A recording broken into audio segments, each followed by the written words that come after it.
Hello, everyone. Welcome to Good Journeys Tarot. I know you haven't seen me in a bit. This is supposed to be my depth year, and I was sharing at the beginning of it what I was studying. But as the year's gone on, I've just decided to do what's good for me and my personal growth rather than constantly pressuring myself to create a video to share where I am. Things adapt over time, and today just happened to be a really great day for me to share something with you. I have just received a Kickstarter, which I funded last year, and it was a few months late, but I really, as long as it's here within 6 months of the scheduled date, I'm usually pretty okay with it.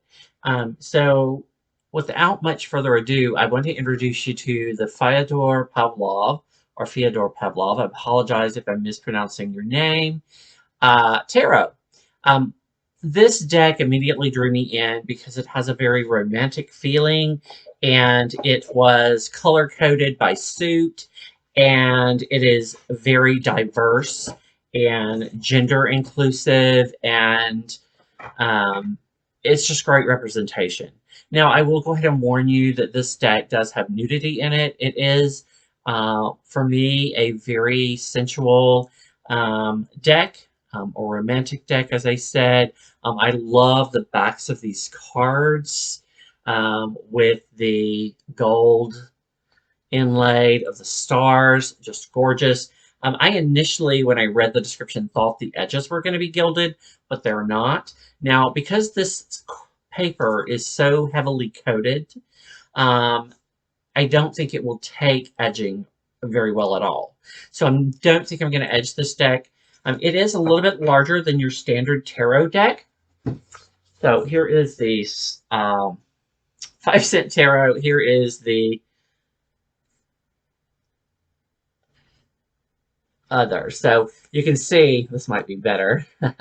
See, it's just a little bit bigger on the sides and the top. It's not enough bigger that, or larger, that it causes any problems with shuffling or anything like that. And the images are just gorgeous. Now, I'm not going to show you all of them now. I'm going to flip the camera over and flip through them. But I did want to show you how uh, there's colors throughout each suit. So the wands are green. And initially, I think it should be red. It's fire. But traditionally, we use these branches or staves from trees with little leaves on them, and leaves are green. So that just makes sense, right? And then you've got your other cards. Let's see, here's your cups. Your cups are blue, which is what I traditionally would think of cups being blue. Love that. And then we have our swords, which are red. Now, traditionally, I would associate them with yellow, but red works because, of course, war, fighting, the Three of Swords, all like bloody messes, right? So I think that works great. Lastly, our pentacles are actually a yellow gold color, which in context kind of makes sense to me because we're talking about wheat or grain throughout growth of things. And they're yellow, so when they ripen, so I think that's great. Now I'm going to flip the camera over and show you the deck. If you want to purchase the deck, it is not currently available. However, as soon as all of the Kickstarters are distributed, um, he has said that he will announce on Instagram how you might purchase leftover decks. So just follow at Fyodor Pavlov to find out when any decks might be available if this deck appeals to you. And we're just going to flip the camera over and take a look at it. For some reason, this wine to me just said wine. This tarot said wine, so. So here we have the deck. It comes in a 2-part box, and initially I was skeptical because usually they, in my experience, come open very easily. This was actually pretty firmly shut. It doesn't have thumb holes, so you really have to pull, but I'm glad that it's not going to just flop open. There's just a little bit of decor on the outside of the box. It just says Fyodor Pavlov Tarot on both sides. And there is the Lover's card, which he's been using to promote the deck all along. And then on the underside, there's just a little bit about the deck itself. It does come with a guidebook. Now, at first, I was skeptical to call this a guidebook because obviously it's the size of a little white book. However, once you open it up and you start looking at it, after this little intro and some thanks to people who helped make this possible, he has a page to a page and a half describing the cards. And I will tell you that there are no keywords. There's no, here's your upright meaning, here's your reverse meaning. This is actually like short essays on each card. Some of them quote from the 78 Degrees of Wisdom by Rachel Pollack. Some of them have some correspondence information. They have information about why he chose what he did for the various cards and the imagery that is there. He talks a little bit about the Waite Smith on some of the cards. And so it's actually really a little guidebook. It gives you information about each card that he thinks is most relevant to that card. And I'm looking forward to reading through this. And that's all that's in here. You're not going to get any little spreads or anything telling you how to read the tarot, but just his insights on his cards, which I think is fantastic. That's what I really love to see in a guidebook, is why the author chose what the author chose. And a lot of times you don't get that in tarot decks. You get keywords, some reversals. You might get a little bit of reading insight, but it is rare for an author to really talk about their choices. And I love that about this. So I'm looking forward to reading through this. So let's go ahead and do our flip through. This is, of course, the back, which we saw earlier.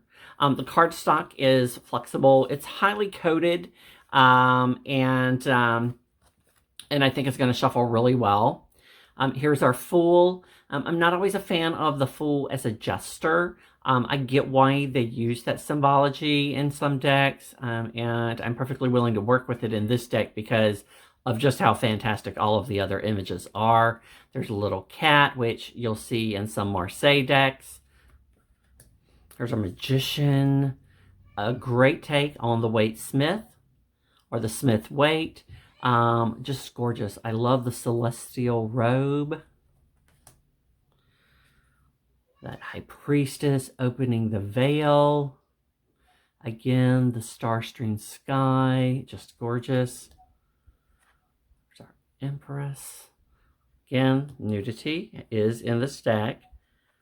There's our Emperor. And you'll see some traditional aspects like the mountains behind him.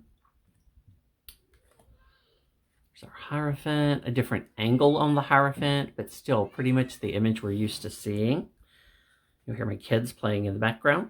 There's our Lover's card. This is the card that I just found most appealing when I first saw the deck, because I can relate to this as a transgender person and a gender fluid person to some degree. So this is the Chariot, just gorgeous. Strength, a wolf dog instead of a lion, really pretty. And I think you'll actually see this character again. This gorgeous Hermit card, which is actually a woman rather than an old man in this deck. Isn't that pretty? There is our wheel.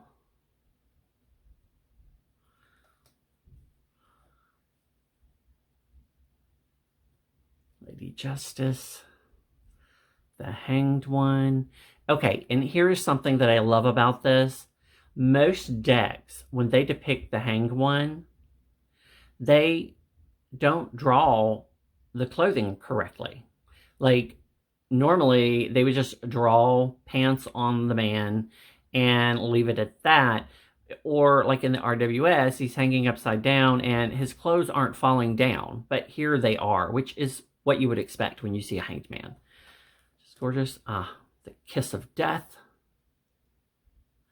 Gorgeous. Oh, look. There they are. Oh, cute. Great, great, great, great. Temperance, one of my favorite cards in the tarot. So the devil. Okay, this is a great depiction of a devil. Has everything that I look for in my ideal devil card. Tower. Okay, notice anything missing? We don't have any oversized people falling out. I love it. All right, there's a star card. This is a card that has to be right for me in a tarot deck, or I am reluctant to purchase it. The star is one of my favorite cards. And I always tend to equate the star and the temperance cards for some reason in my own mind when I look at them. There is our moon and our little wolf dog howling at it. Once I get to the minors, I'm not going to talk as much. I love the sun card, this depiction of celebration and the boy dancing under the sun. No ugly babies. There's a judgment card. It almost has a death field, like the Reaper to it. But yeah, it's definitely a little bit less Christian judgment than you might ordinarily see depicted in the tarot. And here is our full-bodied world card. Gorgeous. Just love it. The wreath of plenty surrounding the ideal woman. Okay. And now we're at our wands. Very traditional.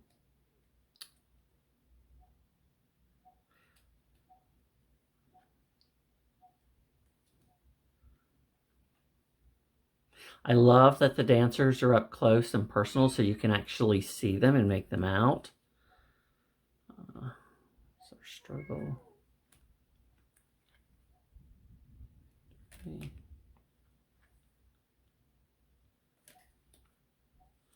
Again, very traditional with the added little ribbon there, which says, I have no eyes, Audiences Fortuna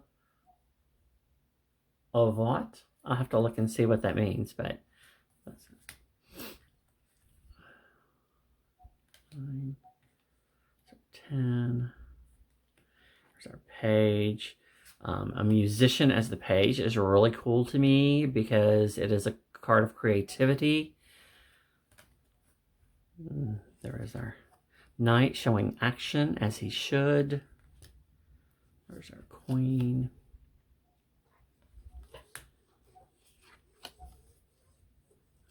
King. And now our cups. This is where our whiny comes in from my dog. Just gorgeous. Love this depiction of the Two of Cups. Two very attractive young people meeting one another. Love this 3. I always think the 3 should be like women of different ages and different races. And this one actually does that to an extent. It's really pretty. All right. 5, 6. This actually looks a little bit like Fyodor.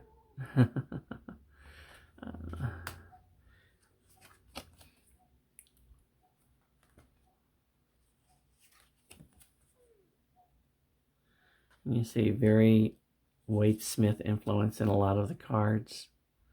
Some of them slightly different.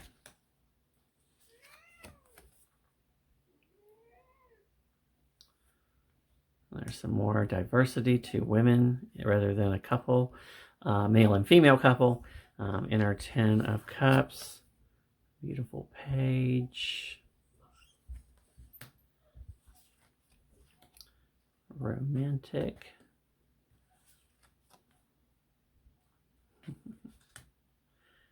Now I have to go back and look now to see if the Empress was pregnant, because the Queen of Cups is apparently pregnant. Let me just look. She was not. So that's that's unique and different, and I kind of like that. There's our king. And now onto our swords. Again, the ace, very traditional. Okay, I like this. He's blindfolded himself. There's our traditional 3 swords through the heart. So here, taking it out of the Christian or cathedral concept and putting it in a more natural element. Beautiful.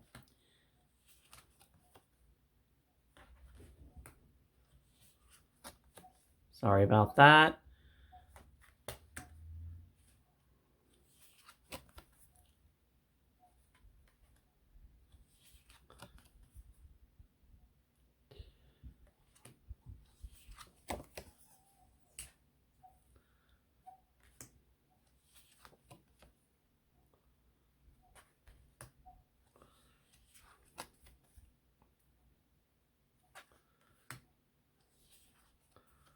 Okay. I love to see that action in my sword, my knight.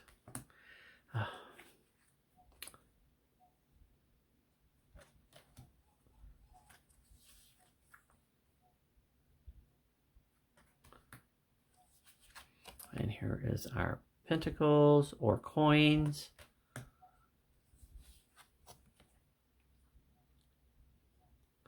It's a different take on balance. I like that. Definitely love this. It's not the first time I've seen that type of take on the card. Gorgeous.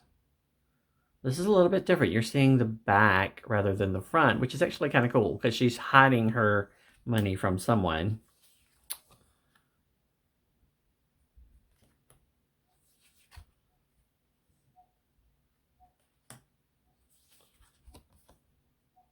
You see how the coins are replacing plants or weed as they're being planted there.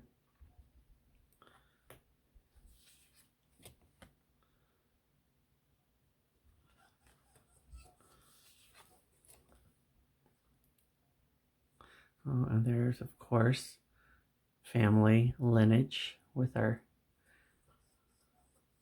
grands and our children. Little dog, very traditional. Here's our Knight of Pentacles.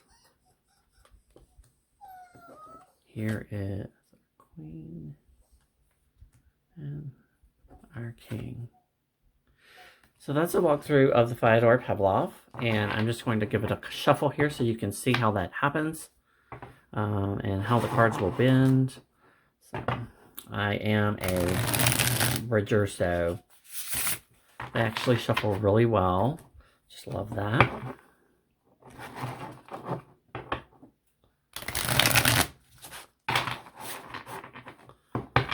Sometimes I bridge and sometimes I don't. It just depends on whether my cards have started to show a curve. Let's see what card that we draw here. And the first draw from this deck is going to be our Page of Coins. So let me see what he says about the Page of Coins for you real quick. And then I'll pay some attention to my puppy. So he talks about the page as an apprentice in a trade.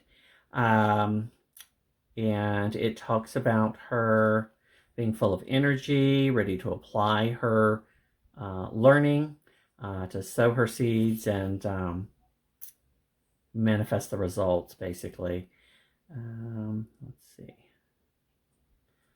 Like she is the first step in attaining the kind of skills and knowledge that will lead to eventual material success. And then he talks a little bit about what's in the card with her. There's a village in the distance, which represents the experienced community that guides her in her learning. In her apron, she has a single coin indicating abundance and success that she'll attain with enough time, knowledge, and physical toil. This is a quality of hard labor rewarded that applies to all coin court cards. And it begins with the page and her seed. So I'm looking forward to seeing what he says about the other cards. At a glance, they are very different takes on each one. They're not all identical passages referencing the same things regarding each card like you typically get in a little white book. So looking forward to that. So again, this is the Fyodor Pavlov Tarot, and I am Rosemary at Good Journeys Tarot. Until next time, good journeys.